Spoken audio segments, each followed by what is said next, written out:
इस बैठक में मौजूद थे और इस वक्त संबोधन। की समाप्ति नई आशाएं और नई खुशियों के साथ हुई होगी। आज आप सभी से कुछ विशेष निवेदन करना चाहता हूं। इस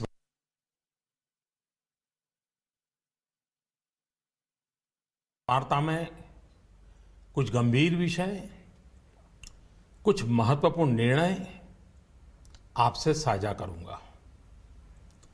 आपको ध्यान होगा कि जब आपने 2014 मई में हमें जिम्मेदारी सौंपी थी, तब विश्व की अर्थव्यवस्था में ब्रिक्स के संबंध में यह आम चर्चा थी कि ब्रिक्स में जो आई अक्षर है, जो कि आई अक्षर इंडिया से जुड़ा हुआ है, लोग कहते थे कि ब्रिक्स में जो आई है वो लुढ़क रहा है।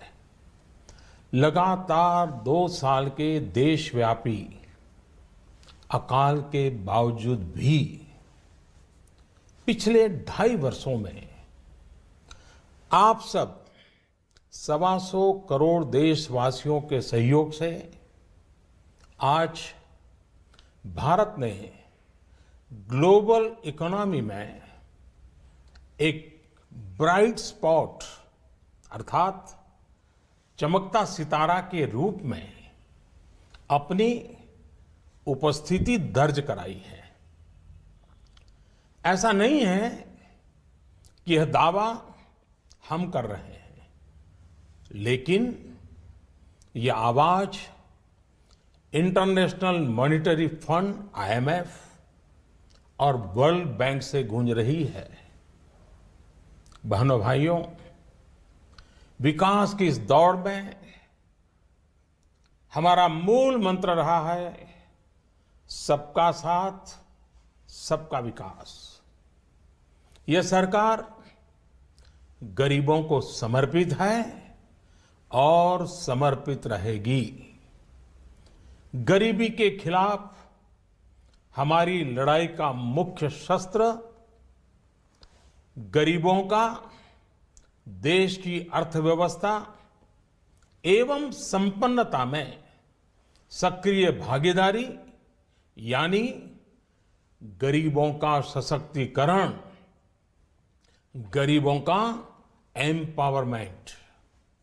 इस प्रयास की झलक आप लोगों को प्रधानमंत्री जनधन योजना, जनधन से जन सुरक्षा योजना, आर्थिक गतिविधियों के लिए प्रधानमंत्री मुद्रा ऋण योजना, दलित, आदिवासी और महिला उद्यमों के लिए स्टैंड अप इंडिया योजना, गरीबों के घर तक गैस का चूल्हा पहुंचाने के लिए प्रधानमंत्री उज्ज्वला योजना, किसानों की आमदनी सुरक्षित करने के लिए प्रधानमंत्री फसल बीमा योजना और प्रधानमंत्री कृषि सिंचाई योजना, उनको अपने खेतों से ही सही उपज पाने के लिए सॉइल हेल्थ कार्ड योजना और सही उपज का सही दाम पाने के लिए ई नाम अर्थात राष्ट्रीय कृषि बाजार योजना।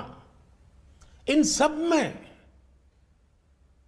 ये साफ नजर आता है कि सरकार गांव, गरीब, किसान को समर्पित है।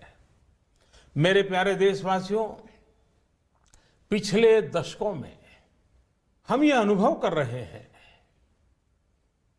कि देश में भ्रष्टाचार और काला धन,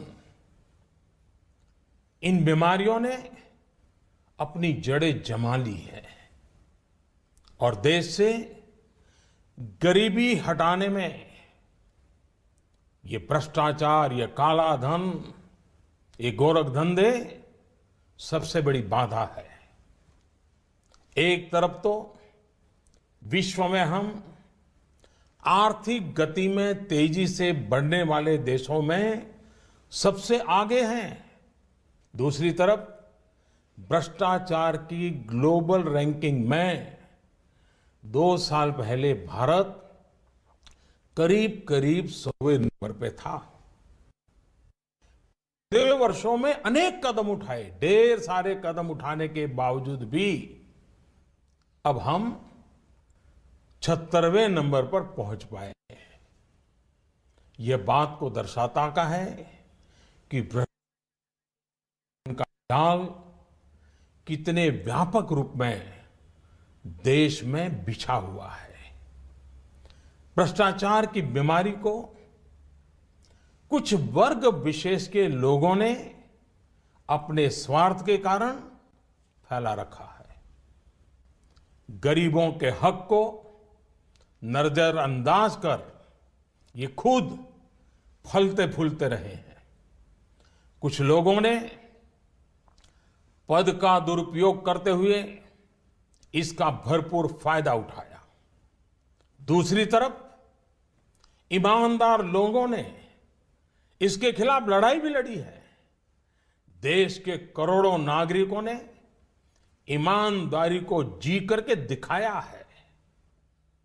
हम प्रायः यह सुनते हैं कि गरीब एक ऑटो ड्राइवर अपनी गाड़ी में छूट गई सोने के आभूषण वाले बैग को उसके असली मालिक को कैसे ढूंढता है और लौटाता है।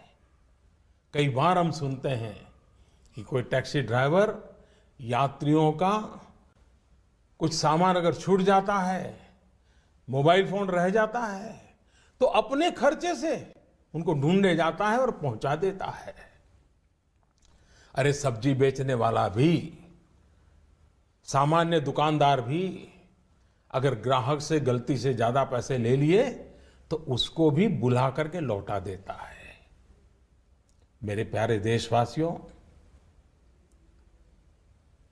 इस बात का ये सबूत है कि हिंदुस्तान का सामान्य से सामान्य नागरिक ईमानदार है। लेकिन मेरे प्यारे देशवासियों, हर देश के विकास के इतिहास में ऐसे क्षण आए हैं जब एक शक्तिशाली और निर्णायक कदम की आवश्यकता महसूस की गई। इस देश ने यह वर्षों से महसूस किया है कि भ्रष्टाचार, कालाधन, जाली नोट और आतंकवाद ऐसे नासूर हैं जो देश को विकास की दौड़ में पीछे धकेलती है, देश को, समाज को अंदर ही अंदर खोखला कर देती है।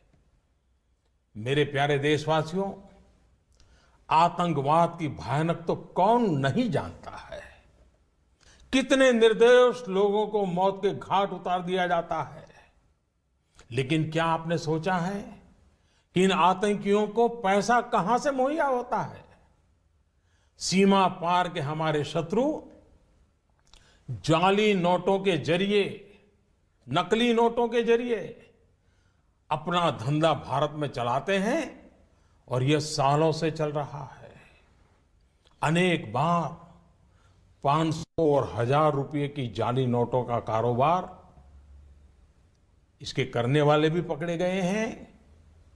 लाखों करोड़ों की नोटें भी जब्त की गई हैं।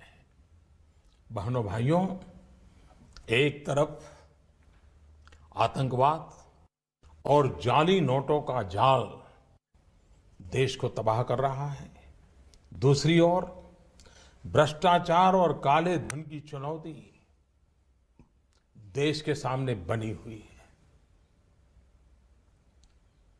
हमने कार्य संभालने के तुरंत बाद भ्रष्टाचार और काले धन के खिलाफ लड़ाई की शुरुआत करते हुए अनेक प्रभावी कदम उठाए।